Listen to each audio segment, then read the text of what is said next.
Where were you on September 11th, 2001? I bet you remember. I certainly do. And I remember the remainder of that week, the strangeness and the fear, the worry for friends of friends, and the confusion about what it all meant, how the world would change. And so much of our world during these last 14 years has changed. We have all been dramatically affected by the underbelly of hate and terrorism that rose to the surface in that blue sky. And so much of our lives now are colored by what we saw. So many foreign policy choices, so many national conversations, so many personal shifts. And it all comes down to September 11th, 2001. I remember that the Torah portion for that week in 2001 was the same as it is this week, Nitzavim. I remember that because at services that week at WashU Hillel, where my fellow college students and I flocked in great numbers, more than usual, to find community and comfort, a student and friend of mine gave an emotional and meaningful Dvar Torah in which she spoke of this Torah portion, and she quoted it. She said, "I make this covenant not with you alone, but with both those of you who are standing here with us today and those who are not standing here with us today." What those words meant that week, a covenant with those who are not standing here with us, has never left me. The loss of life that we all witnessed still haunts each of us, and the Torah is now layered with that experience. We stand, this student said that Shabbat, because so many cannot. Here we are in 2015. The 14th, September 11th, since that day, took on a new identity.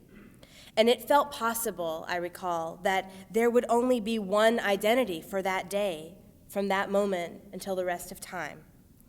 But even though we may have felt that way then, we know, of course, that this is not true. Days carry many different identities. September 11th is also the birthday of 6 people in our congregation, and one more precious life born only this morning. For those miracles, we must thank God for September 11th. Today in our congregation, someone completed his path towards becoming a Jew. For that gift, we must thank God for September 11th, even as we remember the sacrifice and the pain and the heroism and the needless loss of life that day. Because of the circular nature of our time here on earth, every moment has a myriad of identities.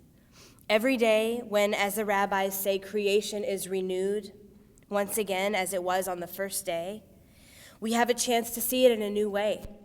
Every waxing and waning of the moon brings another cycle in our lives, another opportunity to view its fullness with gratitude and bask in its light.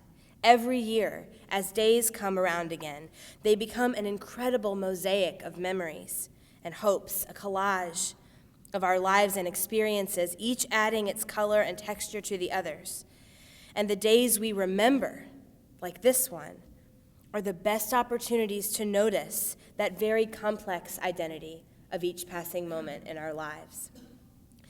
Judaism is a tradition that doesn't really believe in the singularity of meanings. Our jokes about how much Jewish people, argue with each other is really pointing to a greater truth that's manifest in everything we do. Nothing in Judaism is just one thing. Even our holiday symbols have multiple interpretations. The shofar is a call to action for us to wake us up, but it is also a call to God, to alert God of our presence, and to help God to listen to our prayers. One is not right or wrong. They exist together. Take the sound of a broken glass at a wedding. Yes, it is a moment of remembrance, but it is also a moment of joy because it means that the marriage has officially begun. We hold 2 separate truths in our hearts at the same time. Today is a day of memory, but it is also a day infused with life and potential. An example, There were an estimated 13,000 babies born on September 11th, 2001. And many of them, turns out, have gotten together over the years to do good deeds on their birthday in memory of those who cannot. A moving testimony, one of these beautiful children who turned 14 today said the following on her good deed doing birthday adventure. I hope people can realize, she said, how things can transform. I like looking for the best in things. If we all do good deeds on 9/11, it will add up. It makes me realize that I have the power to change things. It's become part of who I am. I was born on 9/11, she says, and so was hope. Today is a day of memory, but today is also a day of resolve. Resolve to see the miracles in our lives that we might not otherwise see. I have this fantastic app on my phone. Some of you may have it. It's called Skyview. And what it does is show me at any point where the stars and planets are. If I hold it up during the day, when no stars are visible, it tells me just the same where they are. The stars haven't moved. The only difference is that when I hold it up at night, I can actually see the stars. It is the blackness whose stark contrast makes the light visible. I make this covenant not with you alone, but with those who are standing here with us today and those who are not standing here with us today. Our Torah continues, and we'll read this again on Yom Kippur.